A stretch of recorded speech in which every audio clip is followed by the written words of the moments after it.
Ndakatenga motikari yainge iri yeumwe murume muno muCape Town. Murume uyu akafa achiita zvekupondwa. Yainge iri Isuzu KB. Zvandakazosangana nazvo vakomana, ndinotya kutenga motikari inenge iri yemunhu anenge achangobva mukufa. Mamuka sei mhuri yeZimbabwe? Tinokuchingamidzai zvakare kune chimwe chirongwa pano paZim Facebook Secrets and Confessions. Manga muchizviziva here kuti neveVelvet Figures munokwanisa kuvhurirwa an FNB Gold Business account. Check the link in the comment section. Regedzai tibva tapinda mumamessages edu atadzoka takakubatirai. Hanzi makadi zvenyu mukoma, please post my story as hidden identity. Muri sei? Ndiri murume uye zvakare ndine makore 41 years ekuberekwa. Nhasi ndauya pano ndine nyaya yandikuda kuti ndinge ndichikuudzai. Ndiri kutoedza kutotanga upenyu hwangu kubva pazero. Ndakasvika pakusiyiwa nemukadzi because maproblems acho ainge awandisa. Saka maproblems angu akatanga mushure mekunge ndaita decision imwe chete yakandiparadzira upenyu hwangu. Only one decision can destroy your life, guys. Mainge muri muna 2014 apo pandakatenga Isuzu KB kubva kune imwe family yeumwe murume uyo ainge afira muno muCape Town. Panguva iyoyo ndaitoti ndawana deal rakanaka zvekuda zvakachipa. Ndaiti ndiri kutora shortcut kuti ndisimudze business rangu retransport because ndainge ndava kuda kutanga kuita zvekutakura vanhu nezvinhu ndichizviendesa kuZimbabwe. Handina kuziva kuti kutosiya kwandainge ndava kuda kuita basa uye zvakare ndichitora mudziyo iwoyo zvainge zvichazondipinza mune mamwe matambudziko mamwe andakasangana nawo kusvika pakutsika munhu akafa because mufi akafa aine chigumbu pamusoro pemotikari yake. Panguva iyoyo ndainge ndichiri kukura mubusiness. Zvandaiwanzokuita ndaiti ndikaunganidza zvinhu kana bhazi rikazoya kuCape Town then ndaibva ndachizoendesa zvinhu zvevanhu, ndoita madhiri nemadhiraivha, ndokwidza zvinhu zvevanhu, iniwo ndobva ndawanawo kamari kangu. Saka ndainge ndisati ndakura zvangu mubusiness, ndainge ndava kuda kuzvimiririra ndiri ndega. Trailer ndainge ndakatoiwana kubva kuno mumwe murungu wekumaplots ainge achitengesa trailer yake yainge yakasimba yakakura yakanaka. Ndaitozviona nerimwe zuva ndatovawo nemakombi anenge achiti Cape Town to Harare. Saka ndopandakazonzwa zvichenzi kune rimwe location kwainge kuine umwe murume ainge akapondewa. Murume uyo ainge aine Isuzu KB iyo yainge ainayo. Motikari iyoyo yainge ichiri yakaratidzika kuva very strong, mukati mayo yainge iri neat. Saka chakandishamisa ndechekuti price yacho vainge vachitongotengesa motikari kuti inge ichikasika yatengwa. Saka vanhu vazhinji vakatoti murume wawana motikari yakanaka, uchatombokwenya motikari iyi isati yava kuda major repairs. Saka ndakabva ndachizotenga motikari, but ndatenga motikari iyoyo ndakangoitenga zvangu, but nemudzimai zvainge zvisiri zvekuwirirana because mukadzi wangu ainge akabva mukurota dzimwe hope dzakamutyisa ndichizvikandira mugomba ainge rakazara nenyoka. Saka ndozvaainge achindiudza panguva iyoyo pandakamuudza kuti ndafunga kuti tinge tichitenga motikari. Akati hope dziya dzandakarota dai mambomira kutenga motikari iyoyo. Saka chatakange tisina kuziva ndechekuti mufi uyu achizofa achiita zvekupondewa painge paine zvainge zvakatoitika.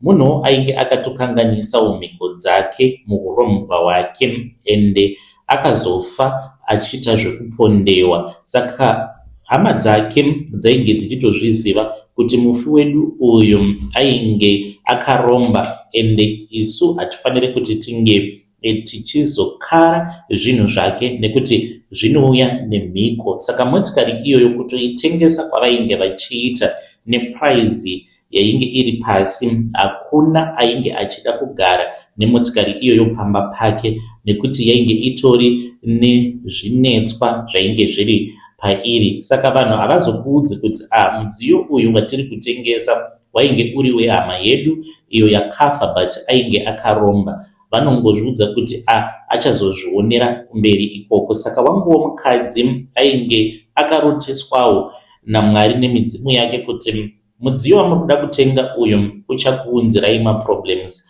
but ndakaona sekunge mudzimai wangu ainge asingadi kuti tinge tichizoita progress. Ndakaitisana nharo naye ndikati ini motikari ndinotenga. Akasvika pakuti kana mukatenga motikari zvinenge zviri nani kuti tinge tichingozosiyana zvedu. Ndikati kana kuri kunzi ticharambana because ndinenge ndaitawo development yekuti ndanzi ndazotengawo motikari panenge pasina kana chakaipa. Saka ndakatenga motikari iya. Usiku wandakanotora motikari ndichidzoka nayo kumba, handina kutorota hope dzakanaka. Ndakarota ndiri pakati pekushungurudzika zvisingaiti. Kubva ipapo zvinhu zvakatanga kusafamba zvakanaka. Zvakatora nguva kuti zvinhu zvinge zvichizosvika pakuoma. Ona kuti ndatodonhera mugomba. Kuzobuda mugomba iroro zvakanditorera nguva yakareba. Nanhasi uno mukoma handisati ndakwanisa kudzokera padainge ndiri. Motikari yakatanga kuita mabreakdown zvisina explanation. Nerimwe zuva yaikwanisa kungoti starter yoramba kumuka, rimwe zuva gearbox, dzimwe nguva yaikwanisa kungodzima mukoma. Vana makanika vainge vachizama nepose pavaigona napo, asi chinenge chakafa maishaya kuti ndechipi. Mabva mukutenga mune imwe pati, makanika obva ati inenge pati yakati. Apa vari vanhu vanenge vatori neexperience. Saka ndakazosvika pakudhuma munhu nemotikari nekudawo kwemastress, munhu iyeye akafa.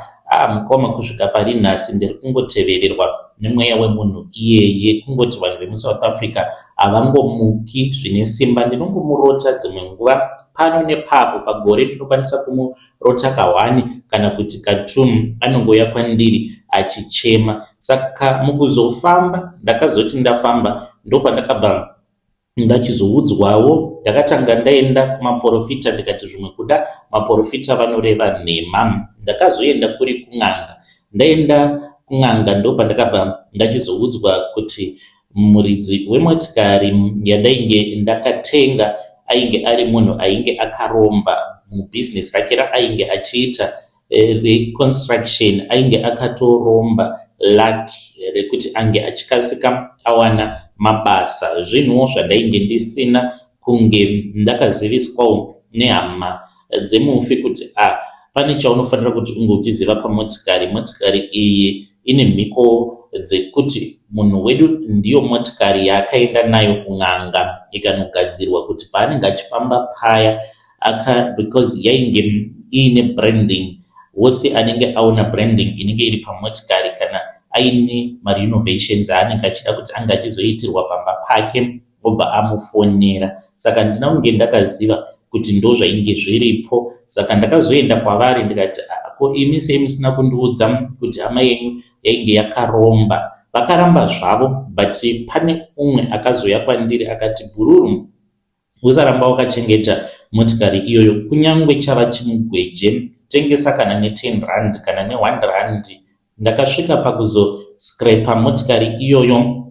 Mari yandakashandisa pakutenga kwandakaita motikari plus kuzoigadzirisa isinganaki, ndakaita loss inoshamisa, ndikasiwa nemukadzi. Saka kana ukangoona cheap deal, especially pamidziyo, mastendi, dzimba, tanga wanyatsokuongorora, nekuti unozotengana nezvinhu zvevanhu zvavanenge vachitorasirira through kutengesa. Ndinongoti kune munhu wose, usamhanyira kutenga maproperties.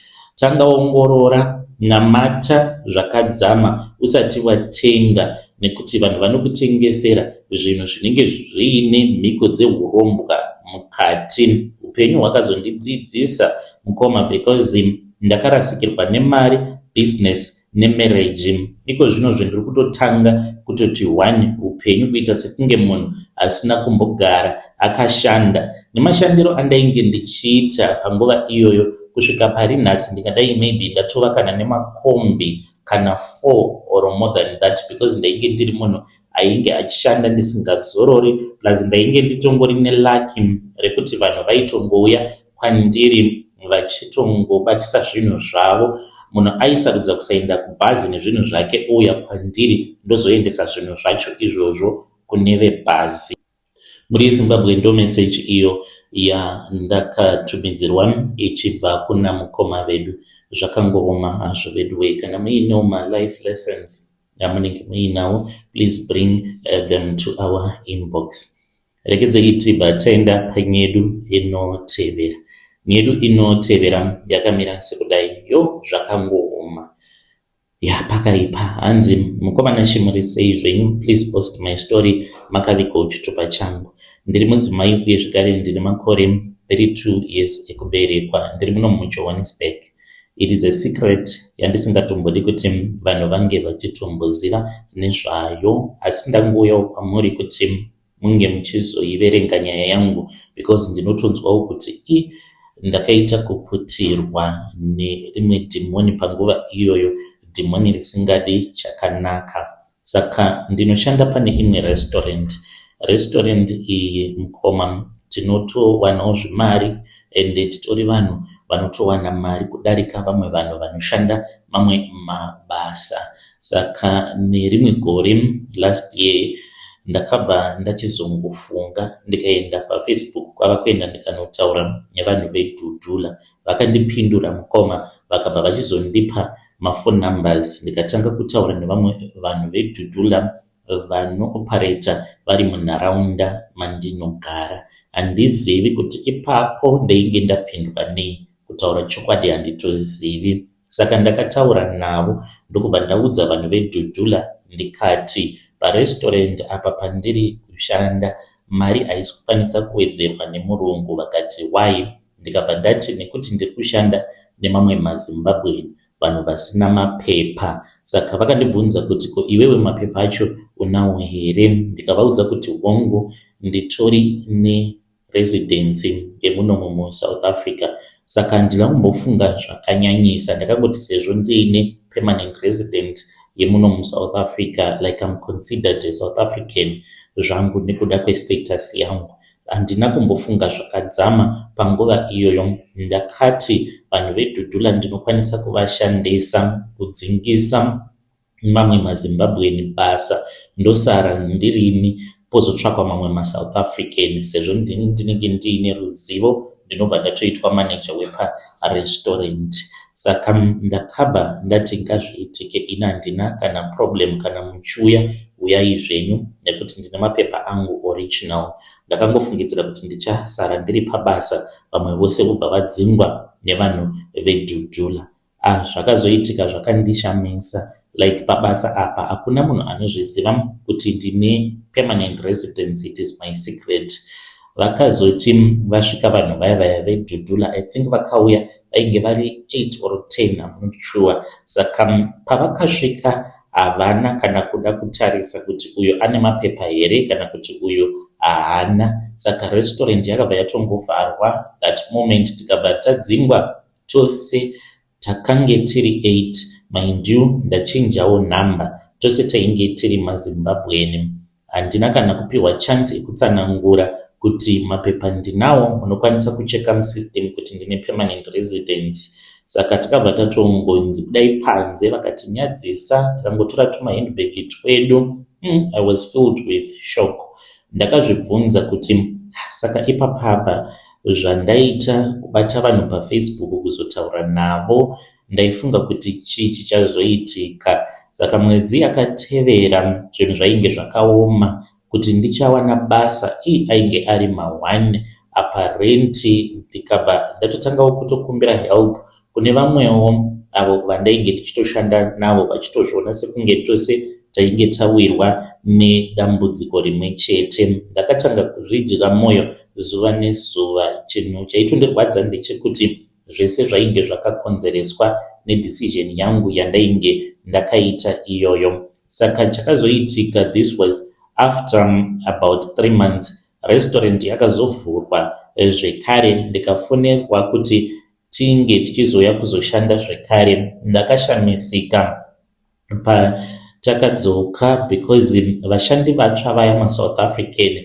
vazhinji vakange vatiza mabasa, vaingoti vakapiwa mari, because tinopiwa mari after 2 weeks, anenge apiwa mari yake after 2 weeks obva atoregedza kutouya kubasa. Saka murungu akatongoona kuti hapana yekutamba, murungu ndokubva atongosarudza kuti ange achitifonera. Saka murungu mushure mekunge atifonera ndokubva tichizodzoka pabasa. Iko zvinozvi titori pabasa. Saka ndo nyaya iyo yangu mukoma yandinoda kuti munge muchizoiverenga. What I have discovered is that iwe unofungidzira kuti unokwanisa kuomesera umwe munhu but uchitozviomeserawo upenyu hwako. Ndinongozvibvunza kuti asi kupage yevanhu veDhudhula ndainge ndotsvakei kuinbox kwavo kuita udzinye hwakadaro.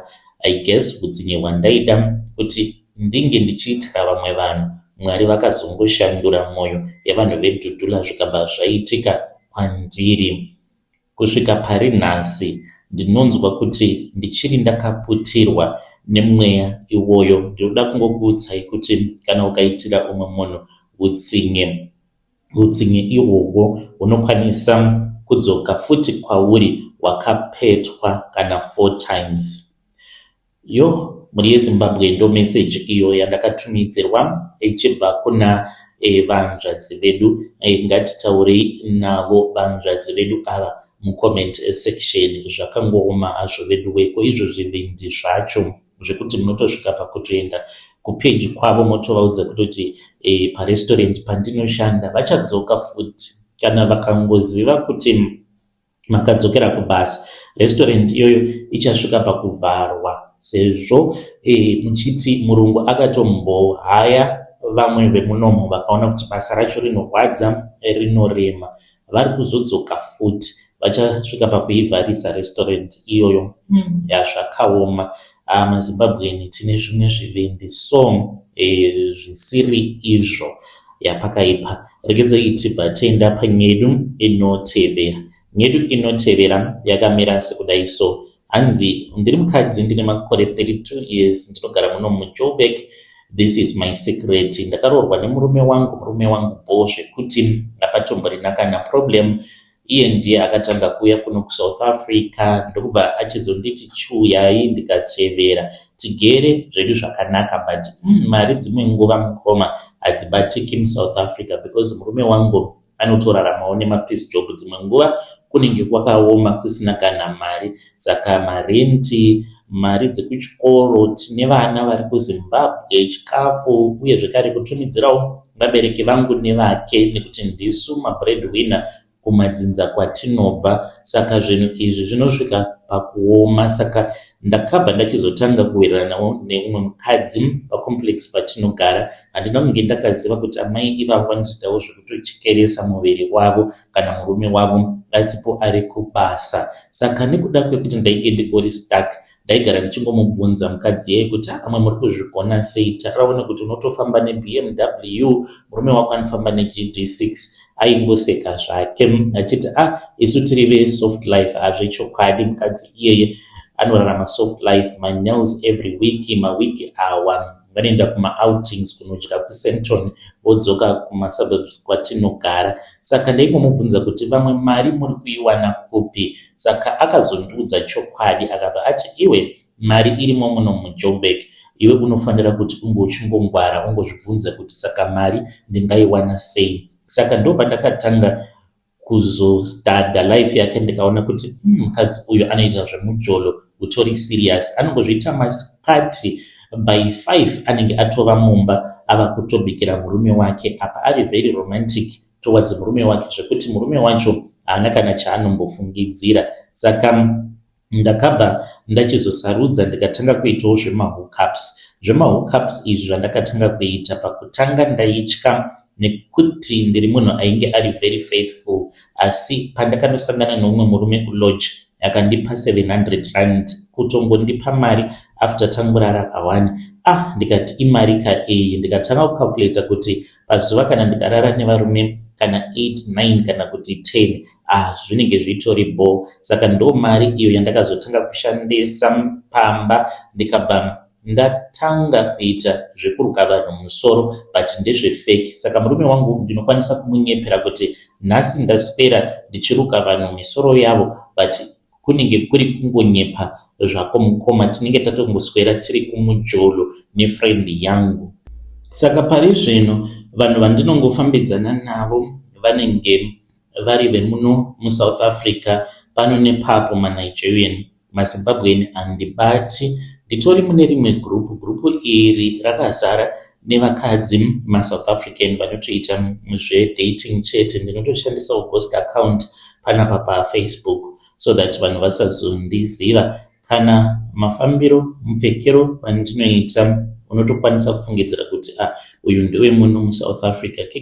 Ngerimwe zuva mukoma Nashe kune kwandakazoenda, ndakaenda kuouting neimwe boyfriend chifungidzira kuti ndichakazika kudzoka. Ndakazotonyepera murume kuti ndava kuenda kuall night, but handina all night kwandakaenda. Takatoenda kuparty. It was a party, a rooftop party. Tikanakidzwa zvedu. Mangwana acho makuseni ndakatodzoka mumba, ndainge ndiine mari yakawanda. So right now ndiri kuvaka, but handisi kuvaka kumusha kwemurume, ndiri kuvaka in secret, so that kana kuri kunzi nemurume tikazonzi tapesana, murume iye haazondishainiri achiti wakavaka kwedu. Handingashandise mari yangu yandiri kuwana through chigure kuvaka nekudevelopa kumusha kwavo. Ndinganzi ndiri kukanganisa here zvandiri kuita nai mukoma Nashe.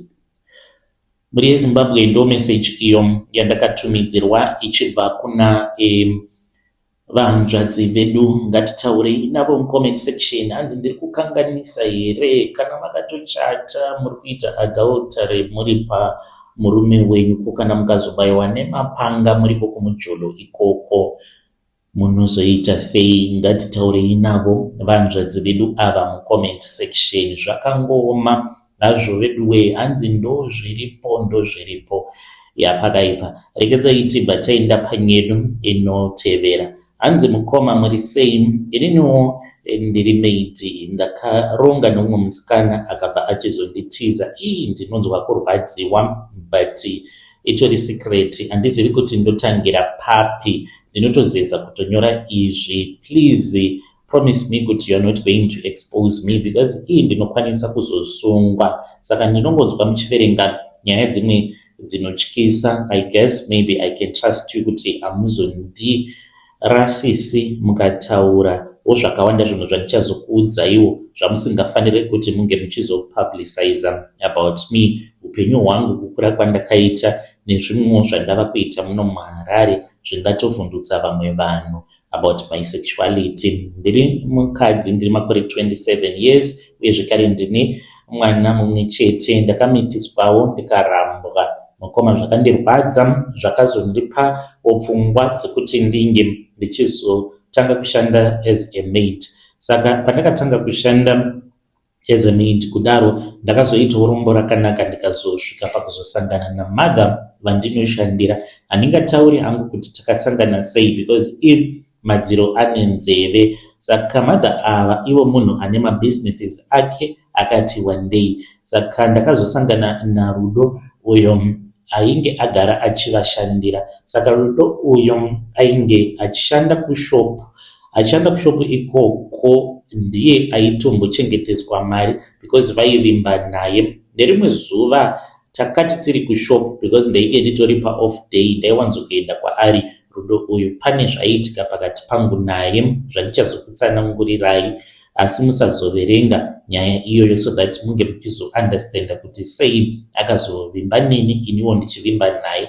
Akabva achizondiudza kuti mainge muine mari yainge yakawanda mushopu. Mari iyoyo dzimwe nguva aikwanisa kugara nayo kwemwedzi wose. Akandiudza kuti panguva iyoyo ainge aine $14,000 yainge iri mushopu. Akati kana tikatora mari iyi tinobva tatotiza totonotanga humwe upenyu hutsva. Ndikati zvinoita here, hatizosungwi? Akati kwete, because mari iyi yakawandisa, tinotoenda kunze kwenyika tikatonotanga humwe upenyu. Takagara pasi tikaronga kuti taizotora mari, then tobva tatiza. Saka zuva rakati rasvika rekuti tinge tichitiza, ndainge ndiri kubasa, ana yange ichingorova.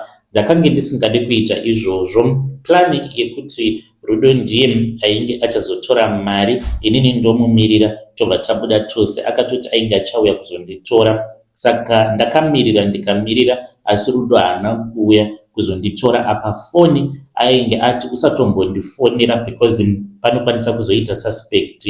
Ndakati maybe paita delay kuti ndimufonere zvainge zvisingaiti. Ndakamumirira mukomana achi, ndaitaura naye WhatsApp, wadii aingoblutika chete. When it was somewhere kuma 7 p.m. ndopa ndakamufonera, phone voicemail, WhatsApp haichatoiti zvachose, ndikadelita mamwe mamessages. Ndopa takazonzwa zvichinzi Rudo haasi kuonekwa kuti aripi apa, aba mari. Hana yangu yakarova mukomana achi, ndaita kudedera. Pakasvika mapurisa, mari yakashayikwa, mapurisa vakamutsvaka Rudo, asi havana kana kumbomubata. Kusvika pari nhasi havana kumubata. Chinongondirwadza mukomana achi ndechekuti ndakaita dhiri iri naRudo, but at the end of the day akazongondirasisa. After everything that was happening between us, akandirasisa. Vanhu vandinoshandira ndichiri kuashandira, ende ivo havatozvizivi kuti ndo dhiri ratainge takaronga inini naRudo. Mhuri yeZimbabwe ndo message iyo yandakatumidzirwa ichibva kuna vanzvadzi vedu. Zvakangooma hazvo vedu we, ngatitaurei navo vanzvadzi vedu ava mucomment section. Pakaipa.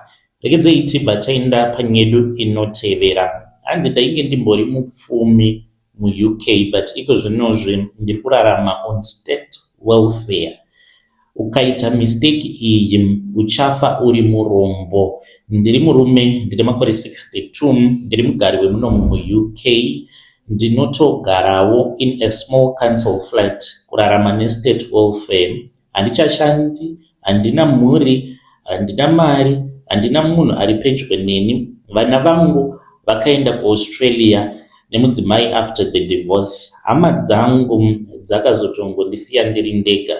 Chokwadi chinorwadza ndechekuti handina kutanga ndiri rombe kwete. Ndakatombobata mari chaiyo. Ndainge ndiri munhu ainge achiremekedzeka mukurarama. Ndakabva muZimbabwe muna 2003. Ndainge ndatova nemhuri, but ndakatanga ndauya ndiri ndega. Saka pandakatanga kushanda muno muUK, mukoma upenyu hwainge hwakaoma.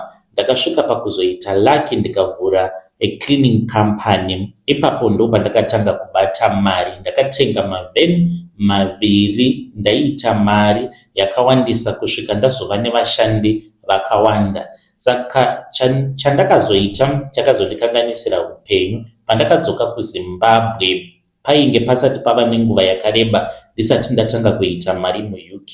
Saka ndakabva ndatanga kuratidzira, because ndichisvika muHarare ndakahaya motikari. Ndahaya motikari inodhura. Ndakatanga kushanyira hama neshamwari. Wose vandaisangana naye ndaibva ndamuudza kuti ndine mari yakawandisa, zvinhu zvangu zviri kufamba, ndiri kuita madeals akati neakati muUK.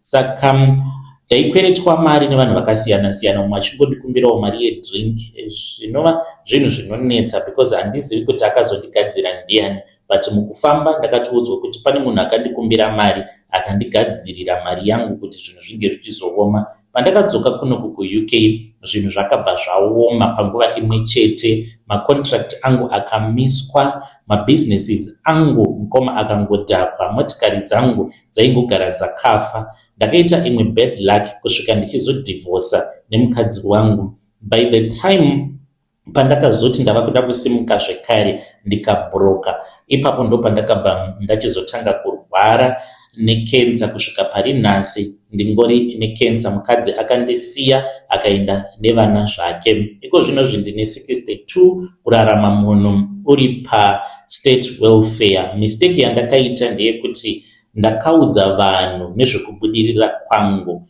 Usaita noise kana waita mari, nyarara, nekuti mukutaura kwaunenge uchiita pane wauchazosangana naye. Achakugadzira, achakunzwira godo. Haasi munhu wose anofara nekubudirira kwako. Izvi kana ukazviziva unosvika kure neupenyu. Ukatarisa munhu wose nemaziso iwawo ekuziva kuti munhu anogona kunge achikusekerera but ari muvengi wako.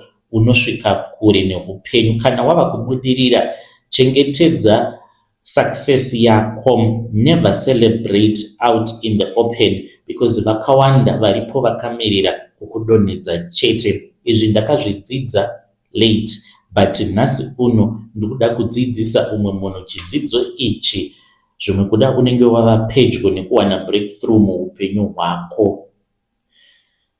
Mhuri yeZimbabwe ndo message iyo yandakatumidzirwa ichibva kuna sekuru avo. Hanzi the moment yaunowana breakthrough muupenyu, panenge patori nevanhu vanenge vatounzwa muupenyu hwako naSatani kuti vange vachizokanganisa that breakthrough. Hanzi vanhu ivavo vamwe vanotouya sekunge vachazokubatsira, vamwe vanenge vachiita sekunge vanokupa maideas, but vanenge vaine inspiration yekuti vision yako inge ichikanganisika, an inspiration from the devil. Ndo imwe message iyo yavakanditumidzira mukoma vedu ava. Ngatitaurei nezvayo nyaya iyi mucomment section.